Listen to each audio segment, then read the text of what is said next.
नमस्कार दोस्तों, NCB education hub YouTube channel में आप सभी का हार्दिक अभिनंदन है। कैसे हो दोस्तों आप? उम्मीद करता हूं आप बहुत ही बढ़िया होंगे। आपकी तैयारियां भी बहुत शानदार तरीके से चल रही होगी और ग्रुप डी की जो एग्जाम चल रही है उसके लिए तो आपको अब खास तौर पर तैयारी करनी चाहिए या अपने अध्ययन में रेगुलरिटी बढ़ानी चाहिए, अपना ध्यान ज्यादा केंद्रित करना चाहिए। दोस्तों, अपने आप पर आप पूरा विश्वास रखिए, बिलीव इन योर सेल्फ और सत्य को स्वीकार कीजिए, एक्सेप्ट द ट्रूथ। क्यों? क्योंकि जो व्यक्ति अपने आप पर विश्वास रखता है, ईमानदारी से काम करता है, सत्य को मानता है और अपने द्वारा की गई गलतियों को स्वीकार करता है, ऐसे व्यक्ति को दोस्तों तुरंत ही सफलता मिल जाती है, यानी बहुत ही जल्द सफलता हासिल हो जाती है। तो आपको घबराना नहीं है, धैर्य के साथ अपने कार्य के प्रति आप समर्पण का भाव रखें, निरंतर पढ़ाई करते रहें और दोस्तों एग्जाम्स पास करें और जल्दी से आप सरकारी नौकरी लग जाएं। मेरी तो यही आशा है। अब बात करते हैं अपन अपने टॉपिक्स पर। हमारा जो अध्ययन चल रहा था वो चल रहा था दोस्तों खनिज संपदा या भारत, विश्व और राजस्थान में खनिजों का वितरण।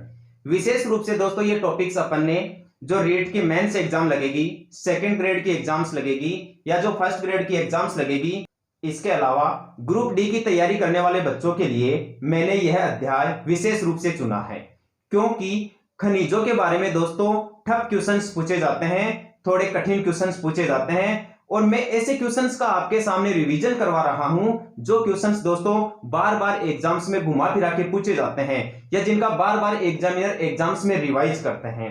तो हमने कुछ दोस्तों धात्विक खनिजों के बारे में पढ़ा है, कुछ अधात्विक खनिजों के बारे में पढ़ा है, जैसे सोना, चांदी, थोरियम, तांबा, ऐसे कुछ खनिजों के बारे में पढ़ा है। आज भी अपन कुछ महत्वपूर्ण खनिजों की और चर्चा करने जा रहे हैं, क्योंकि सभी खनिज अपने अभी तक पूरे नहीं हुए हैं जो एग्जाम की दृष्टि से महत्वपूर्ण है। तो देखिए दोस्तों, आइए बोर्ड पे आइए आप ध्यान से और खनिजों को समझिए। आज अपन जिस महत्वपूर्ण खनिज के बारे में बात करने जा रहे हैं उस खनिज का नाम है दोस्तों लोहा, या अपन कह सकते हैं लौह अयस्क। देखिए दोस्तों, लोहे के बारे में आपको इतना जरूर ध्यान रखना है कि विश्व में सर्वाधिक लोहे का उत्पादन करने वाला देश है चीन। कौन सा देश है दोस्तों? चीन विश्व में सर्वाधिक लोहे का उत्पादन करता है। इसके अलावा ऑस्ट्रेलिया, ऑस्ट्रेलिया का लोहा उत्पादन में दोस्तों विश्व में नाम है। ऑस्ट्रेलिया, एक ब्राजील देश, ब्राजील का आपको विशेष रूप से ध्यान रखना है और एक अपने भारत का ध्यान रखना है दोस्तों लोहे के उत्पादन में, ठीक है।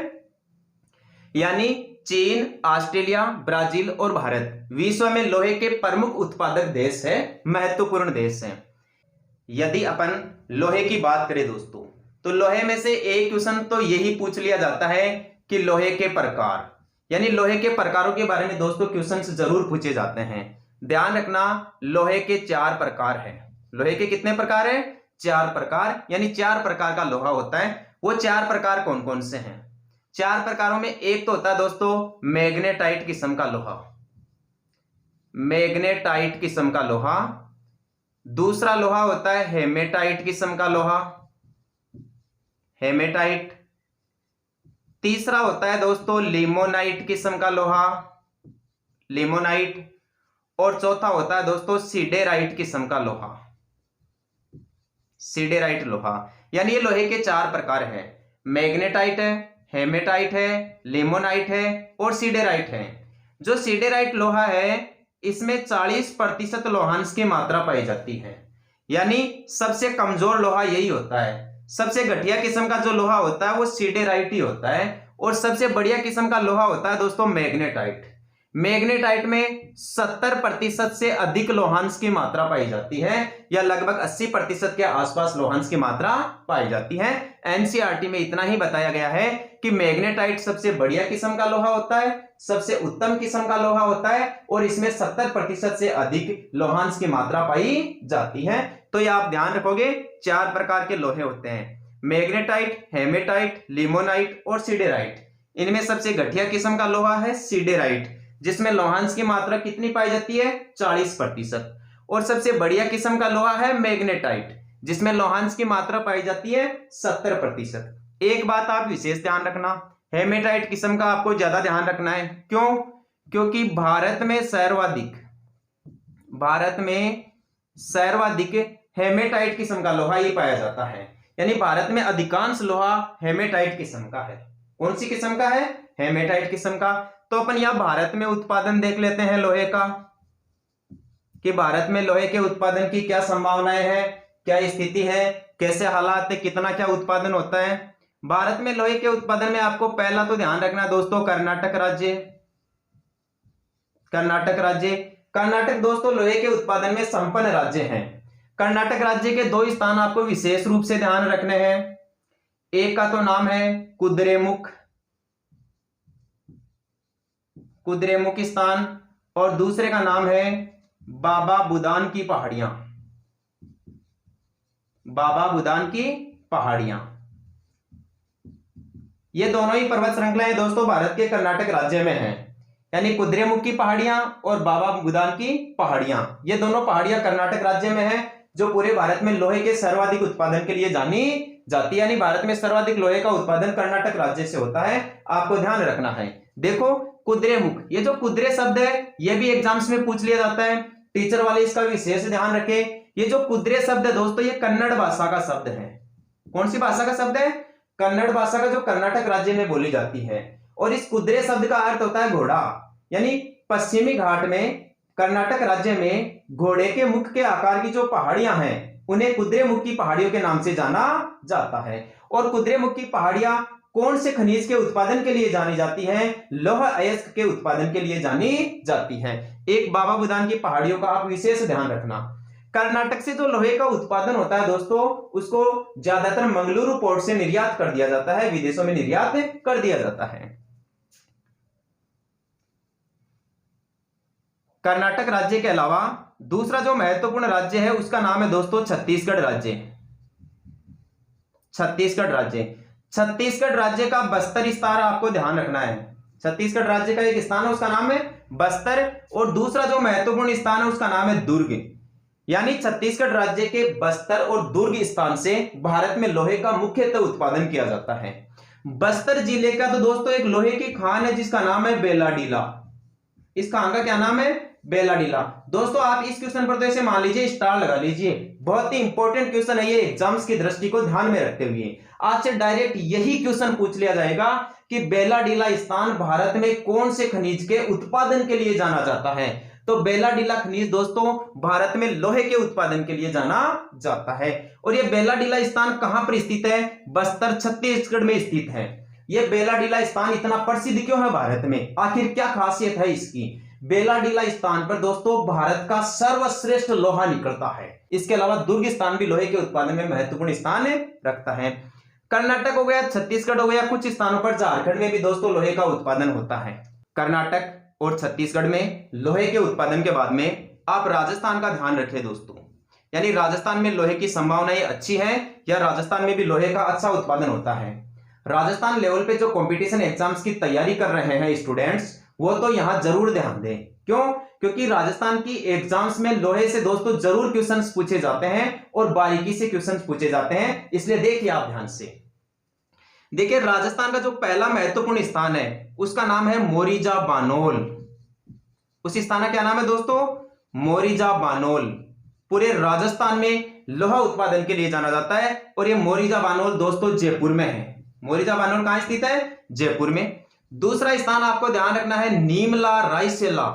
नीमला रायसेला बहुत ही गजब का क्वेश्चन है दोस्तों ये। नीमला रायसेला जहां से लोहा उत्पादन होता है राजस्थान के दौसा जिले में है भाई। कौन से जिले में है? दौसा जिले में। तीसरा और स्थान आपको ध्यान रखना है उसका नाम है दोस्तों नाथरा की पाल।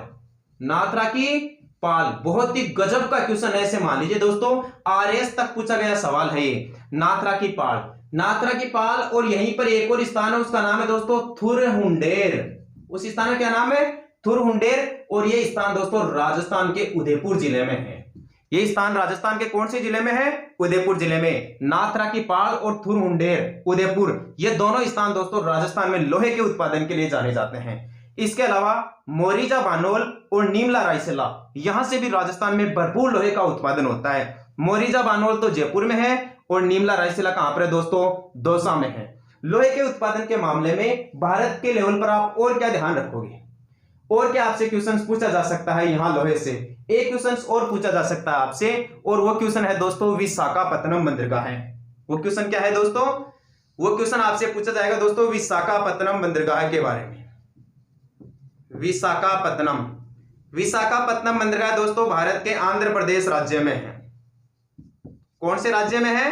आंध्र प्रदेश राज्य में है। और ये विशाखापत्तनम बंदरगाह दोस्तों भारत का सबसे बढ़िया किस्म का बंदरगाह है, भारत का सर्वश्रेष्ठ बंदरगाह है, यानी सबसे अच्छी क्वालिटी का जो बंदरगाह है भारत में, वो बंदरगाह दोस्तों विशाखापत्तनम बंदरगाह ही है। और ये भारत के आंध्र प्रदेश राज्य में स्थित है।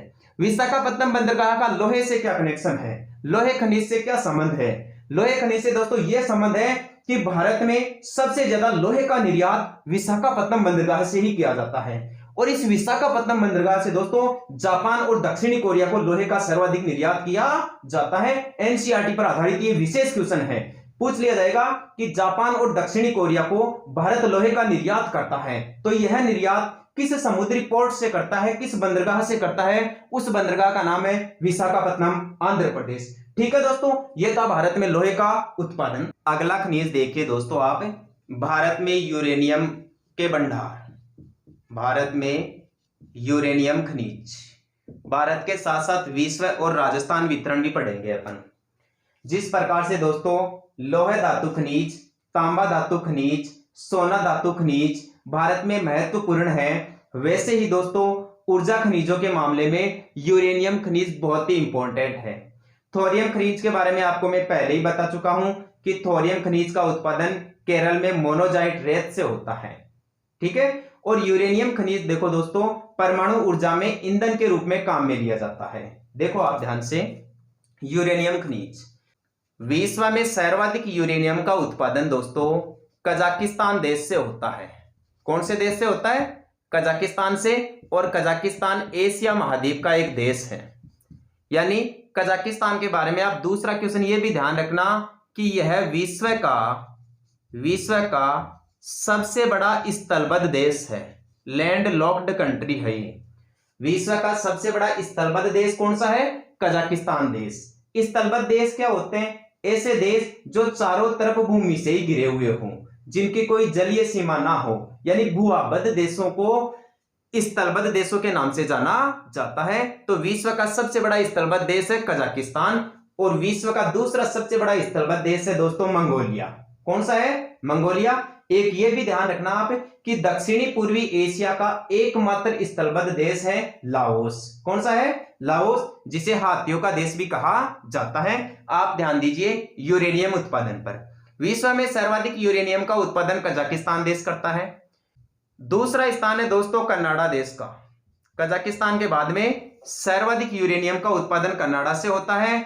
और तीसरा महत्वपूर्ण देश है ऑस्ट्रेलिया, यूरेनियम उत्पादन के मामले में ऑस्ट्रेलिया। अतः कजाकिस्तान, कनाडा और ऑस्ट्रेलिया विश्व में सर्वाधिक यूरेनियम का उत्पादन करते हैं। ऑस्ट्रेलिया से तो एक बात और ध्यान रखना आप, विश्व में सर्वाधिक यूरेनियम के भंडार, विश्व में सर्वाधिक यूरेनियम के भंडार ऑस्ट्रेलिया देश में ही स्थित है। यानी कजाकिस्तान सबसे ज्यादा उत्पादन करने वाला देश है और सबसे ज्यादा यूरेनियम का भंडार रखने वाला जो देश है वह देश है ऑस्ट्रेलिया। अब यूरेनियम के मामले में अपन आगे बात करते हैं दोस्तों अपने भारत के बारे में। किसके बारे में बात कर रहे हैं? भारत के बारे में। भारत में तो दोस्तों आप झारखंड राज्य का नाम याद रख लो बस।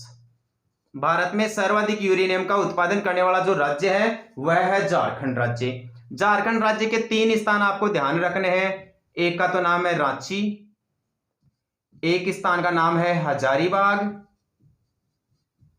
और एक स्थान का नाम आपको याद रखना है सिंहभूमि। क्या नाम है? सिंहभूमि। यानी झारखंड का रांची, हजारीबाग और सिंहभूमि स्थान पूरे भारत में यूरेनियम में सर्वाधिक उत्पादन करते हैं। अर्थात भारत में सर्वाधिक यूरेनियम का उत्पादन झारखंड राज्य करता है। दूसरे राज्य का भी आप ध्यान रखना, आंध्र प्रदेश। आंध्र प्रदेश, देखिए आंध्र प्रदेश राज्य का एक स्थान है, उसका नाम है तुमलापल्ली। इस स्थान का क्या नाम है? तुमलापल्ली, जो भारत में यूरेनियम उत्पादन के लिए जाना जाता है। आपसे पूछ लिया जाए कि आंध्र प्रदेश का कौन सा स्थान भारत में यूरेनियम का उत्पादन करता है, तो वह स्थान दोस्तों तुमलापल्ली है। कौन सा है? तुमलापल्ली। इसके अलावा मेघालय के पठार में भारत में छोटे स्तर पर यूरेनियम का उत्पादन किया जाता है। यदि हमने यही वितरण विश्व में देख लिया कजाकिस्तान, कनाडा और ऑस्ट्रेलिया में, भारत में देख लिया झारखंड और आंध्र प्रदेश में, तो यही वितरण दोस्तों आप राजस्थान में भी देख लीजिए, ताकि राजस्थान लेवल के एग्जाम्स की तैयारी करने वाले स्टूडेंट्स के लिए भी यह बात क्लियर हो जाए कि राजस्थान में कहां कहां यूरेनियम का उत्पादन होता है। तो राजस्थान में यूरेनियम का उत्पादन दोस्तों मुख्यतः 2 स्थानों से होता है। एक स्थान तो है खंडेला, यानी खंडेला की पहाड़ियां राजस्थान के सीकर जिले में है, जो अरावली का हिस्सा है। और दूसरा वह स्थान जहां से यूरेनियम का राजस्थान में उत्पादन होता है, उस स्थान का नाम है दोस्तों उमरा। ये बहुत ही इंपॉर्टेंट है, खंडेला और उमरा दोनों ही। उमरा स्थान राजस्थान के उदयपुर जिले में है। कौन से जिले में है?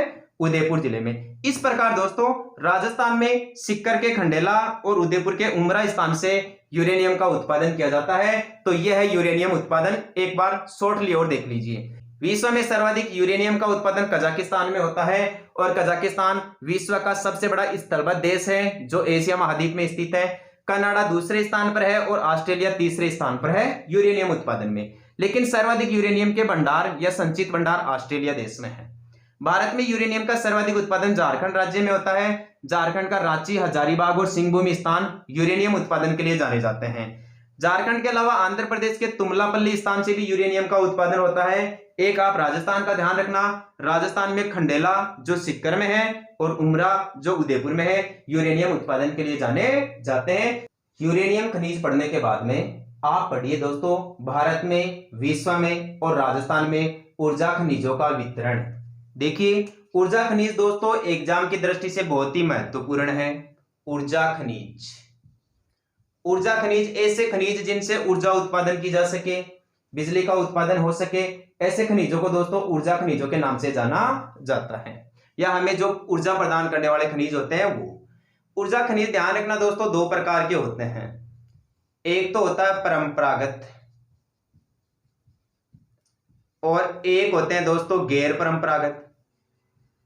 गैर परंपरागत, परंपरागत ऊर्जा खनिज और गैर परंपरागत ऊर्जा खनिज दोनों में बस छोटा सा अंतर है। परंपरागत ऊर्जा खनिज ऐसे होते हैं जो हमेशा से चले आ रहे हैं, जैसे पेट्रोल, डीजल, कोयला, प्राकृतिक गैस। ये परंपरागत ऊर्जा स्रोत के उदाहरण हैं। यदि आपसे बात कर ली जाए गैर परंपरागत ऊर्जा स्रोतों की, तो ऊर्जा के ऐसे स्रोत जिनका विकास हाल ही के कुछ वर्षों में हुआ है, जैसे सौर ऊर्जा हो गई, पवन ऊर्जा हो गई, भूतापीय ऊर्जा हो गई, ज्वारीय ऊर्जा हो गई। ये जो ऊर्जा के स्रोत है वो किसके उदाहरण है दोस्तों? गैर परंपरागत ऊर्जा स्रोतों के। गैर परंपरागत ऊर्जा स्रोतों में मुख्य रूप से जो क्वेश्चंस पूछे जाते हैं वो यहां से पूछे जाते हैं दोस्तों। एक तो आपसे पूछा जाता है पवन ऊर्जा के मामले में, पवन ऊर्जा के मामले में, पवन ऊर्जा के मामले में आपसे यही क्वेश्चन पूछा जाएगा कि भारत में सर्वाधिक पवन ऊर्जा का उत्पादन कौन सा राज्य करता है? तमिलनाडु राज्य करता है। कौन सा राज्य करता है दोस्तों? तमिलनाडु राज्य। यानी भारत में सर्वाधिक पवन ऊर्जा का उत्पादन करने वाला राज्य है तमिलनाडु राज्य। दूसरा आप क्या ध्यान रखोगे गैर परंपरागत ऊर्जा स्रोतों में? सौर ऊर्जा के बारे में आपको ध्यान रखना है। भारत में सर्वाधिक सौर ऊर्जा की संभावनाएं राजस्थान में है। भारत में सर्वाधिक सौर ऊर्जा की संभावनाएं कहां पर है दोस्तों? राजस्थान में। और राजस्थान में जोधपुर और जैसलमेर सौर ऊर्जा के उत्पादन के लिए जाने जाते हैं। तो ये आप ध्यान रखना। पवन ऊर्जा में तो तमिलनाडु का ध्यान रखना और सौर ऊर्जा में राजस्थान का ध्यान रखना। एक आपसे क्वेश्चन दोस्तों ये पूछ ले कि भारत में सौर ऊर्जा अनुसंधान केंद्र की स्थापना कहां की गई है? तो वो की गई है दोस्तों गुरुग्राम में, जिसका पुराना नाम गुड़गांव था। गुरुग्राम भारत के हरियाणा राज्य में है। तो गुरुग्राम हरियाणा में भारतीय सौर ऊर्जा अनुसंधान या अंतरराष्ट्रीय सौर ऊर्जा अनुसंधान की स्थापना की गई है, आपको ध्यान रखना है। गैर परंपरागत ऊर्जा स्रोतों में दोस्तों आपको पढ़ना है कोयला, पेट्रोलियम और प्राकृतिक गैस। ये 3 खनिज आपको मुख्य रूप से पढ़ने हैं, कोयला, पेट्रोलियम और प्राकृतिक गैस। तो सबसे पहले अपन चयन करते हैं दोस्तों पेट्रोलियम का। पेट्रोलियम भारत के संदर्भ में बहुत ही महत्वपूर्ण खनिज है, एग्जाम की दृष्टि से भी बहुत ही महत्वपूर्ण खनिज है दोस्तों पेट्रोलियम खनिज। पेट्रोलियम खनिज के बारे में बहुत बार क्वेश्चंस पूछ ले जाते हैं। अभी भी हाल ही में जो वीडियो या ग्राम विकास अधिकारी जो मेंस एग्जाम लगी थी उसी में ये क्वेश्चंस पूछ लिया गया था दोस्तों पेट्रोलियम उत्पादन से, कि भारत में सबसे ज्यादा पेट्रोलियम का उत्पादन कहां से होता है? तो मुंबई हाई खनिज तेल क्षेत्र से होता है। यह आपको ध्यान रखना होगा। ऐसे छोटे छोटे क्वेश्चंस का आपको ध्यान रखना होगा। पेट्रोलियम का सबसे पहले अपन देखते हैं विश्व वितरण, कि विश्व में सर्वाधिक पेट्रोलियम का उत्पादन करने वाले देश कौन कौन से हैं। तो विश्व में सर्वाधिक पेट्रोल का उत्पादन करते हैं दोस्तों सऊदी अरब देश। कौन सा देश करता है? सऊदी अरब। इसके अलावा करता है दोस्तों रूस देश और एक आपका अमेरिका देश। अर्थात विश्व में सऊदी अरब, रूस और अमेरिका सर्वाधिक पेट्रोलियम का उत्पादन करते हैं। विश्व वितरण में इन चीजों का ध्यान रखते हुए एक आप ये भी ध्यान रखोगे कि पेट्रोलियम का उत्पादन दोस्तों अवसादी चट्टानों से होता है। कौन सी चट्टानों से होता है? अवसादी चट्टानें। अवसादी चट्टानों को परतदार चट्टानों के नाम से भी जाना जाता है। इतना ध्यान रख लेना आप कि जो भी परंपरागत ऊर्जा स्रोत है, जैसे कोयला हो गया, पेट्रोल हो गया, प्राकृतिक गैस हो गई, इन सब का उत्पादन अवसादी चट्टानों से ही होता है। कौन सी चट्टानों से होता है? अवसादी चट्टानों से। चट्टानें आपको पता है मुख्यतः 3 प्रकार की होती है, एक आग्नेय चट्टान, एक अवसादी चट्टान और एक कायांतरी चट्टान।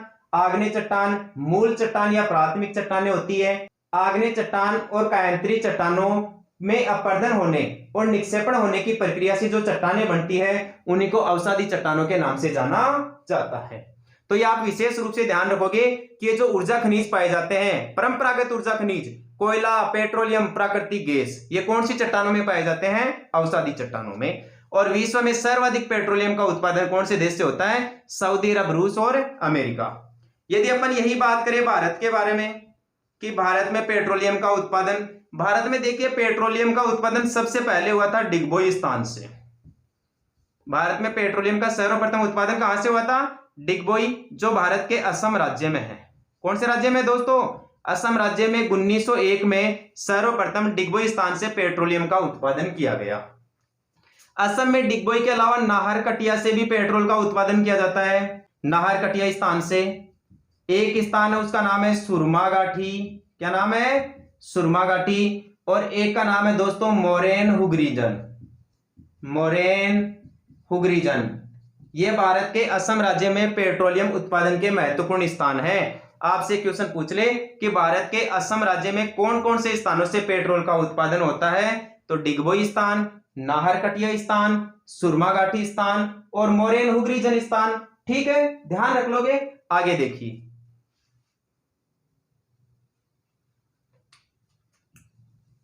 दूसरा आप ध्यान रखोगे दोस्तों अंकलेश्वर स्थान का। कौन से स्थान का? अंकलेश्वर। बहुत ही गजब का स्थान है ये। अंकलेश्वर स्थान भारत के गुजरात राज्य में है। कौन से राज्य में है भाई? गुजरात राज्य में, यानी गुजरात राज्य का प्रमुख स्थान है अंकलेश्वर। या आप ये भी कह सकते हो कि गुजरात के प्रमुख तेल क्षेत्र का नाम बताइए, अंकलेश्वर। क्वेश्चन ये भी पूछा जा सकता है कि अंकलेश्वर खनिज तेल क्षेत्र की खोज कब की गई थी? 1960 ईस्वी में की गई थी। एक आप ध्यान रखोगे मुंबई हाई, मुंबई हाई। और एक ध्यान रखोगे आप बसीन तेल क्षेत्र, बसीन तेल क्षेत्र। ये दोनों खनिज तेल क्षेत्र दोस्तों भारत के अरब सागर में स्थित हैं। भारत के निकट अरब सागर का जो अपतटीय क्षेत्र है वहां पर है, अरब सागर में। मुंबई हाई और बसीन तेल क्षेत्र। मुंबई हाई खनिज तेल क्षेत्र की खोज 1965 में की गई थी। मुंबई हाई खनिज तेल क्षेत्र की खोज कब की गई थी? 1965 में। और मुंबई हाई और बसीन ये दोनों अरब सागर में स्थित है। एक चीज का आप यहां विशेष ध्यान रखना, जो मुंबई हाई खनिज तेल क्षेत्र है वहां पर खनिज तेल का उत्पादन करने वाला जो संयंत्र लगाया गया है उसका नाम है सागर सम्राट। उसका क्या नाम है? सागर सम्राट। बहुत ही गजब का क्वेश्चन है, ध्यान रखना है। सागर सम्राट क्या है? खनिज तेल के मामले में क्वेश्चन पूछ लिया जाएगा, या क्वेश्चन ये पूछ लिया जाएगा कि सागर सम्राट खनिज तेल उत्पादन का जो संयंत्र है वो कहां लगाया गया है? डिगबोई में लगाया गया है, अंकलेश्वर में लगाया गया है, मुंबई हाई में लगाया गया है, या बसीन तेल क्षेत्र में लगाया गया है? ये आपको ध्यान रखना है। खनिज तेल के उत्पादन में दोस्तों आप थोड़ा सा राजस्थान के बारे में भी ध्यान रखना कि राजस्थान में भी खनिज तेल का उत्पादन होता है। राजस्थान में मुख्य रूप से दोस्तों सांचौर बाड़मेर स्थान है। कौन सा स्थान है? सांचौर बाड़मेर, जहां से खनिज तेल का उत्पादन होता है, जो बाड़मेर क्षेत्र में है। इसके अलावा एक आप राजस्थान सेल्फ बेसिन का ध्यान रखोगे जो राजस्थान के जैसलमेर जिले में स्थित है। एक आप विंध्याचल बेसिन का ध्यान रखोगे जिसमें डांग क्षेत्र जिले आ जाते हैं और हाड़ौती क्षेत्र के चारों जिले आ जाते हैं, यानी कोटा, बारा, बूंदी, झालावाड़।